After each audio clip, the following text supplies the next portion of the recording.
আসসালামু আলাইকুম। আসসালাম স্যার, রহমতুল্লাহ। জি, আমি বলেন। জার্মানি থেকে বলছিলাম।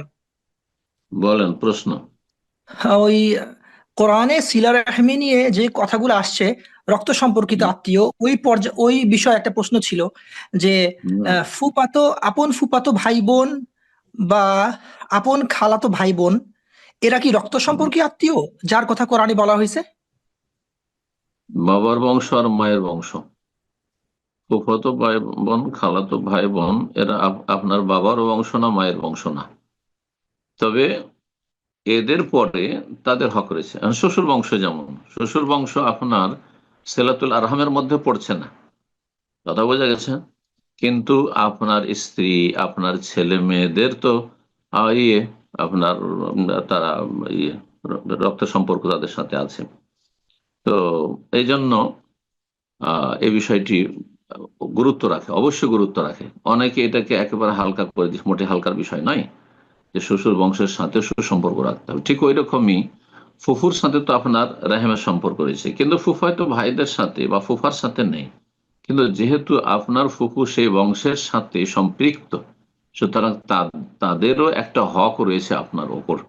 তবে যারা সেলাতুল আরহামের অন্তর্ভুক্ত, যত গুরুত্ব রয়েছে ততটা গুরুত্ব নেই সেই ক্ষেত্রে। হ্যাঁ, বুঝতে পেরেছেন? আল আহম ফাল মহিম, আরবিতে একটি কথা আছে, বেশি গুরুত্বপূর্ণ আর একটা গুরুত্বপূর্ণ। তো বেশি গুরুত্বপূর্ণ হচ্ছে লায়াদ হলুল জান্নাত কাতেউন, রাহেমের আত্মীয়তার সম্পর্ক ছিন্নকারী জান্নাতে যাবে না, কথা বোঝা গেছে।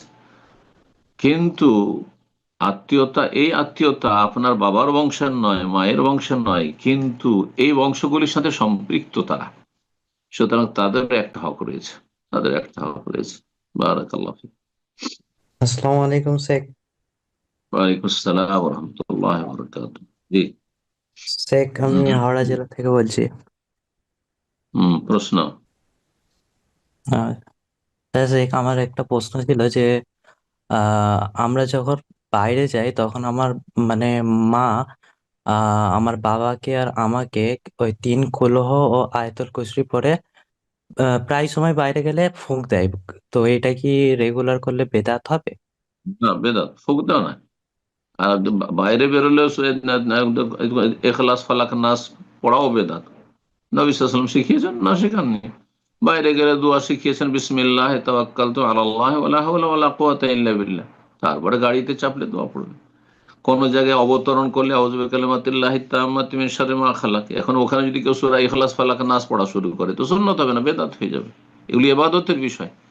সুতরাং এখানে খেয়াল খুশি কিছু করা যাবে না। অনেক মহিলারা আছে বাচ্চাদেরকে নিয়ে কোথাও বেরোবে, অথবা বেরো হয় না, বাড়িতে আছে, বাসাতে আছে। কেউ কোনো মহিলারা আসলো, অথবা আসলো না, সকাল সন্ধ্যায় একজন জিজ্ঞেস করছে হোয়াটসঅ্যাপে, বেশ কিছুদিন আগে, বলছে আমি সকাল সন্ধ্যার জিকির গুলি দোয়া গুলি পড়ে আমি আমার বাচ্চাকে ফু দিই। বেদাত এটি। আপনি সকাল সন্ধ্যার আজকার পড়বেন আর বাচ্চাকে ফু দিবেন, আপনি এগুলো কোথায় পেলেন? আপনি বেদাত এগুলো। জি, আল্লাহ হেদায়েত করুক বাড়াবাড়িতে।